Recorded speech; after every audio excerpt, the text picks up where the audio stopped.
Hello, welcome. This is Sports This Morning, broadcasting live from Channels TV Sports Center in Lagos, Nigeria. I'm Austin Okonakman. Good morning and welcome. I'm Cecilia Amorbe. It's great to have you join us again. I'm Taya Salam. It's now 2 days to the start of the 2016 Rio Olympics. The city of Rio is looking ready, almost ready for the world's biggest sporting event.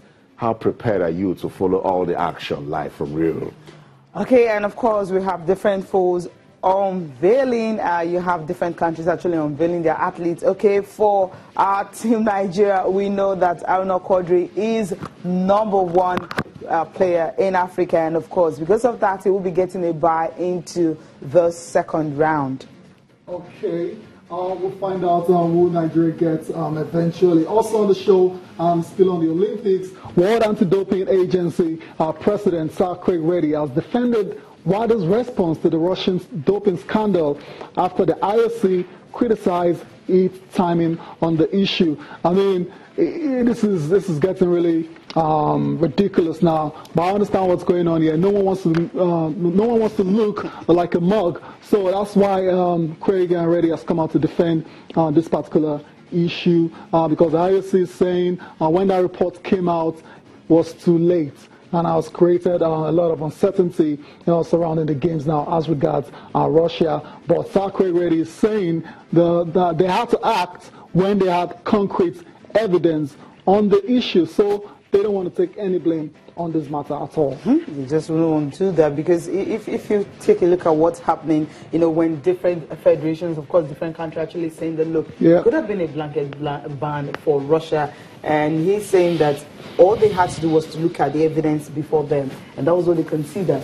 And they just couldn't do what everyone wanted to do because it just wasn't from him alone. They did what they needed to do, pass it on to IOC. IOC take a look at it. Okay, Federation, you have to deal with this. But I don't think it's really a big deal because for you to come out and start saying, look, it should have been this, but they had to look at what they have on hand for them to make a decision. I think for WADA, they're just trying to keep their credibility, they're just trying to keep their integrity. Yeah. They're just saying, hey, everyone, calm down. It's just about us. We don't just want to come against Russia or just bring any country down.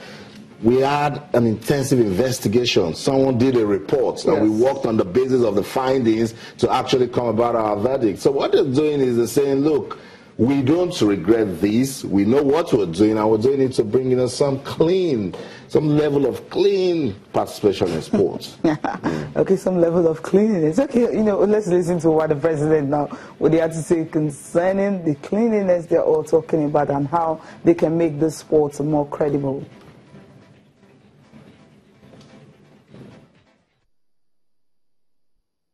I have this morning a view that the system is broken.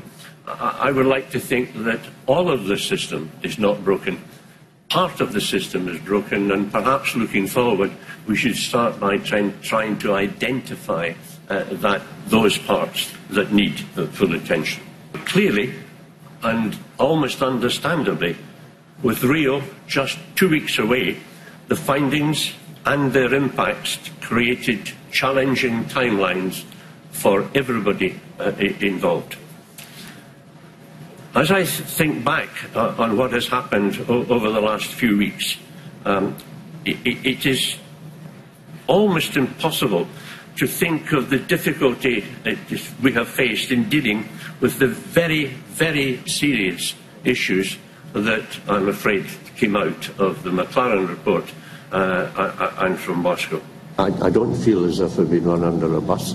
I have a feeling that throughout we made a very reasonable contribution to the debate, and those who are responsible for taking the decision took the decision, and as far as I can see, have been working very hard to deliver it. It is not often that sport is confronted with what has come out of Russia over the last, whatever it is, 18 months.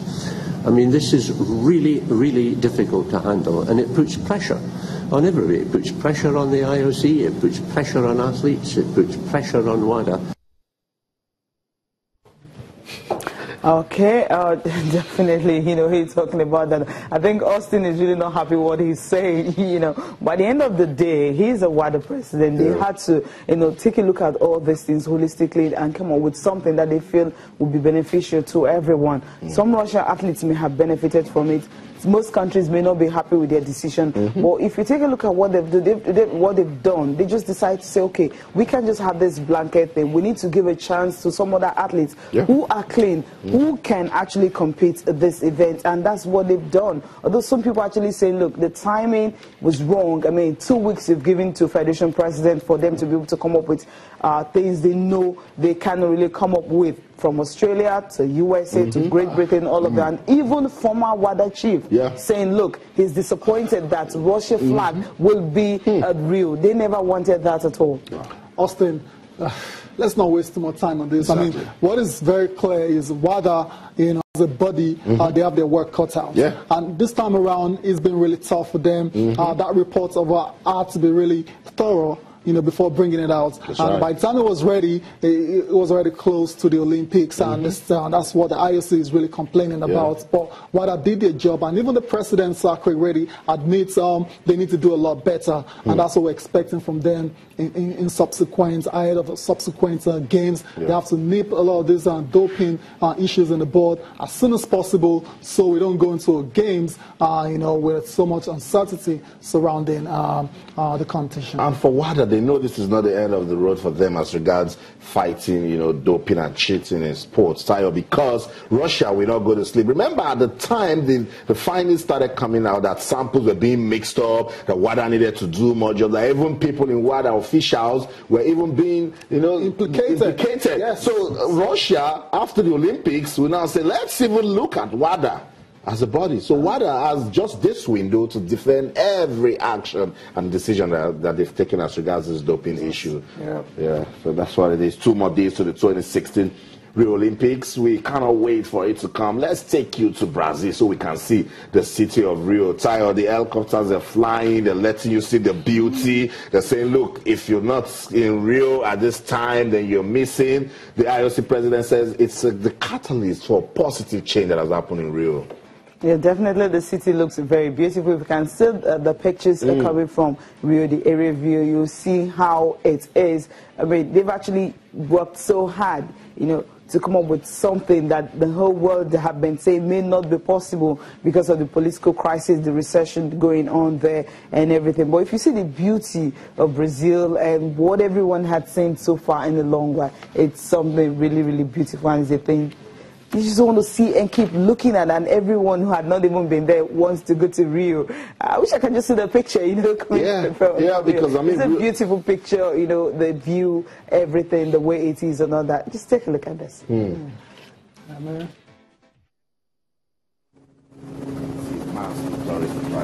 there, Rio de Janeiro. So they're telling you, look at what you want to miss if you're not part of the 2016 Rio Olympics, I mean, Tayo, everyone, this is the city to be from now till about the end of November. Yeah, Rio appears ready for the scene ready for the games, and that's why a lot of the tourists have actually started coming in, way before the Olympic week, as we want to put it. A lot of them started coming in like 2 weeks before. We're going to get to hear some of them talk about their impressions so far. But from what we can see from the pictures, we can see, I mean, the city looks really serene there, very quiet and peaceful. Hopefully, it's going to be the same way throughout the competition. The only kind of commotion we want is sporting commotion, nothing else. So, I guess rivalries and everything. I guess they're good to go. The Olympic ceremony, 2 days' time. I imagine it's going to be spectacular. I mean, it's going to be held at the iconic Maracana Stadium. So I imagine we're all looking forward to that one as well, too. And they're saying, while they were giving us this shot, they say, pump up their desire. Let them rush down to Rio, just in case they think we don't mean business. So area shots of Rio there. We also like to see pictures of those tourists, Tayo, because Cecilia, I remember we kept on saying that despite security fears and tensions in Brazil, that when it's about time for showtime, these stories, they will come out to just, feel the love of the game. They're already feeling it. I mean, you see some of them who came on. I mean, I tried to imitate, that's the statue of Christ the King there, overlooking the whole city of Rio, saying Christ is actually protecting us from everything. And, trying to imitate the way Christ is, that is something really beautiful. I mean, they've never seen something as big as this.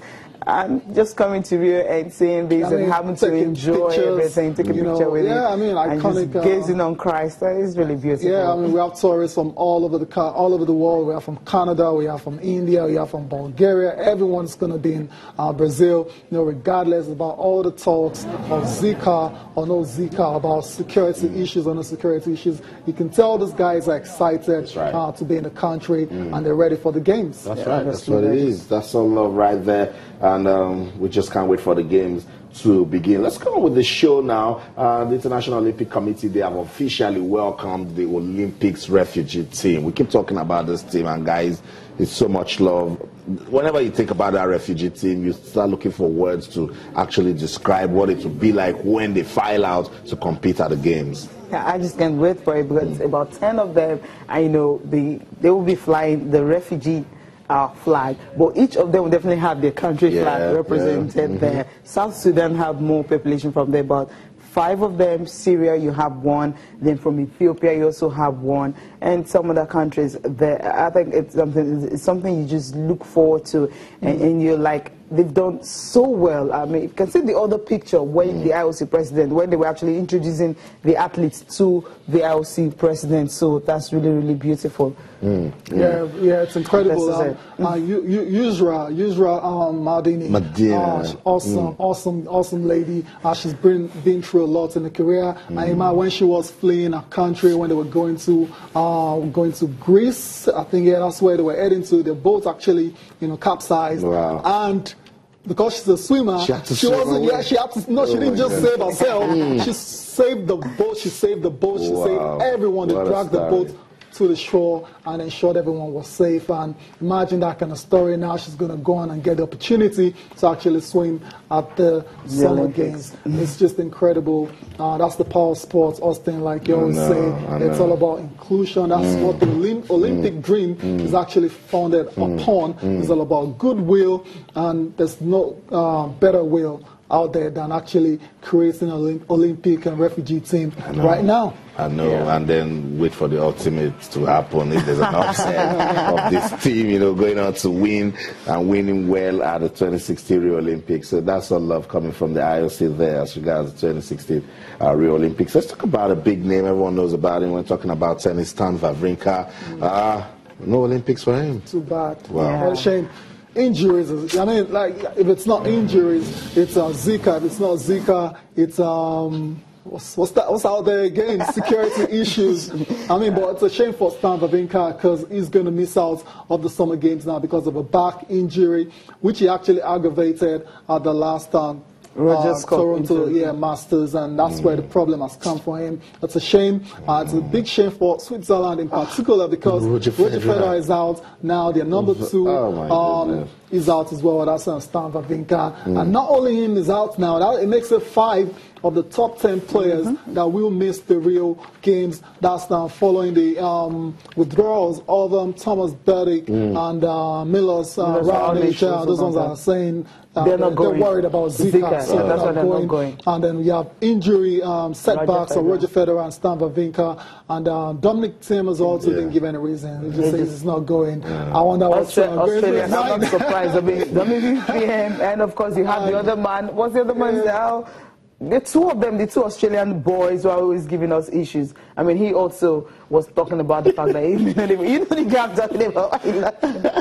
I mean, sometimes you just want to throw away games and everything. So Dominic Thiem, I'm not really surprised that he's not going. Yeah, but I wonder why he hasn't really given any reason. I mean, he's one of those young stars that has been really consistent on tour this year for Austria. Good he's a good player. I remember Nick Kyrgios. That's Australian. That's Australian. Oh, okay, I see where you're going now. Australia generally will cause some problems for the officials. And remember, Rafael Nadal is still doubtful.